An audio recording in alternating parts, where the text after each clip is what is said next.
মনে পড়ে গেল একটা বুড়ির কাছে আমি ওয়াদা করেছিলাম জাহাজে তুলে নেব, কিন্তু তার কথা তো আমি ভুলে গেছি। যখন জমিনে তিনি নামলেন দেখলেন সমস্ত বিল্ডিং গুলি যা কিছু আছে গাছপালা সব শেষ হয়ে গেছে, মানুষ সব শেষ হয়ে গেছে।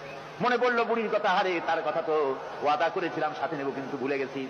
হঠাৎ তিনি দূরে দেখতে পেলেন একটা ছোট্ট ঝুপড়ির মতো মনে হয়।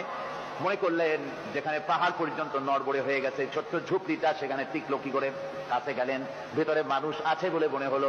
কাছে গিয়ে ভিতরে জিজ্ঞেস করলেন কে? জবাব এলো আমি এই ঘরের মালিক, বৃদ্ধা এক বুড়ি, আমি এক মহিলা, তুমি কে? উনি বললেন আমি আল্লাহর পয়গম্বর হযরত নূহ আলাইহিস সালাম। বুড়ি বলছেন ও আল্লাহর পয়গম্বর, আমার মনে হয় আমি ঠিকই বুঝতে পেরেছি পয়গম্বরেরা কখনো মিথ্যা ওয়াদা করেন না। আমার মনে হয় আপনি আমাকে খবর দিতে এসেছেন বন্যা কবে হবে। হযরতে নূহ আলাইহিস সালাম সিজদায় পড়ে আল্লাহু আকবার বলে সিজদায় পড়ে কাঁদতে লাগলেন আর বললেন রব্বুল আলামিন, সুদীর্ঘ 40 দিনের এই বিরাট প্লাবনে দুনিয়ার সব শেষ হয়ে গেল, প্রাণী জগৎ শেষ হয়ে গেছে, এর ভিতরে বুড়ি কেমনে বেঁচে রইল? তোমার কুদরত বোঝা বড় দুঃসাধ্য। আল্লাহ রাব্বুল আলামিন ডেকে বলেন, হুরে যখন বিপদ এসেছিল, মুসিবত এসেছিল, তুমি তোমার উম্মতকে ভুলে গেছো। আমি রহমানুর রহিম, আমি আমার বান্দীকে ভুলে যেতে পারি নাই।